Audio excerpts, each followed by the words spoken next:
le premier siècle, ils sont venus en Afrique avec cette image-ci, d'un homme, d'être un Européen, un Jésus, à lui donner le nom de Jésus blanc, aux yeux bleus, en disant aux Noirs, voici ton sauveur, voici le Messie, voici Dieu. Vous voyez, voici Dieu, et voici le Père, voici le Fils, voici le Saint-Esprit, une seule personne qui remplit 3 fonctions. Et ils ont imposé le christianisme en Afrique, vous voyez. Donc vous voyez, quand les missionnaires sont arrivés en Afrique, on les a présenté cette hérésie. On les a présenté cette abomination que le Père n'a jamais approuvé. Ça, ce Messie-là, cette abomination, cette hérésie, cet enfant illégitime selon la Bible. C'est ce qu'on a présenté aux ancêtres, aux patriarches dans l'Afrique ancestrale. On les a fait croire que c'est le Messie, que c'est le Fils de Dieu, que c'est Dieu lui-même, sur forme humaine. Et pourtant, il est dit dans Nombre 23, 19, que Dieu n'est point homme.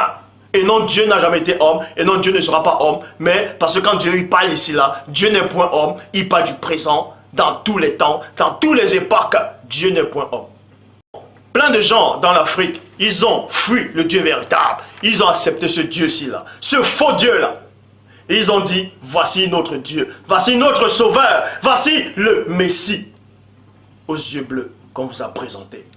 On a changé son nom, on a dit qu'il s'appelle Jésus.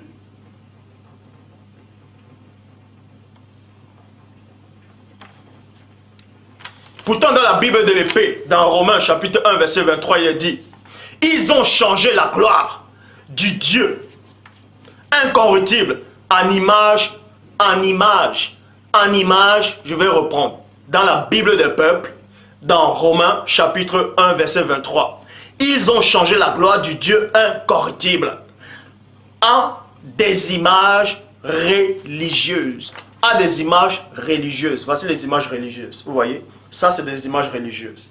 Ils ont représenté la gloire du Dieu incorruptible, la gloire du Père tout-puissant à des images religieuses. Voilà. Qui représente l'homme corruptible.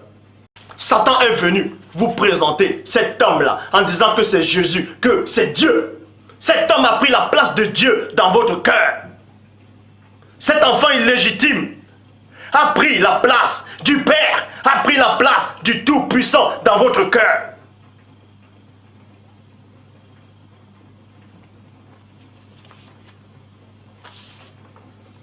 C'est pour ça qu'il est dit dans Nombre chapitre 21 au verset 8.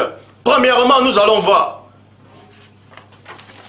si cet homme-là qui a pris la place de Dieu, cet enfant illégitime, cette abomination-ci qui a pris la place de Dieu dans votre cœur,